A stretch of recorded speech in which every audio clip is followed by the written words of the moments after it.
Ag, mag die verlossing vir Israel uit Sion kom.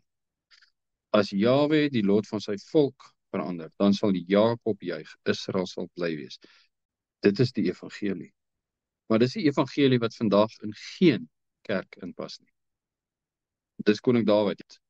Yeshua kom sit op die troon van sy vader Dawid. Dawid is 'n profeet. Wat sê hy? Ag, mag die verlossing vir Israel uit Sion kom. As Jahwe die lot van sy volk verander, dan sal Jakob juig, Israel sal bly wees. Is daar een kerk in hierdie wêreld wat daai evangelie verkondig?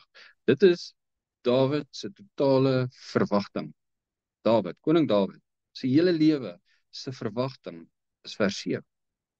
Ag, mag die verlossing vir die Israeliete uit Jerusalem kom. En wat het gebeur? Yeshua is geoffer waar?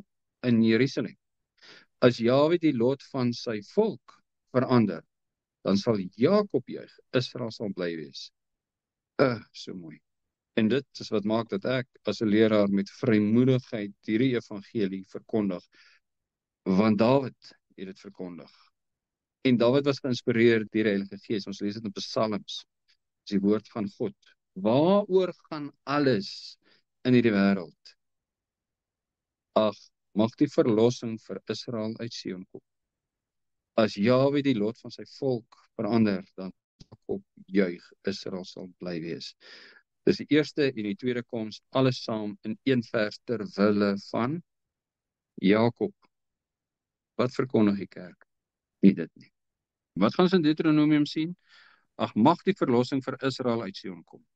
As Jahwe die lot van sy volk verander, sal Jakob juig, Israel sal bly wees. En ons gaan dit in Deuteronomium lees. En dan gaan ons in Jesaja lees, en ons gaan dit daar lees. En ons gaan Openbaring lees, en ons gaan dit daar lees. En ons gaan dit in Genesis lees, en ons gaan dit daar lees. Dit is die evangelie van die koninkryk van God.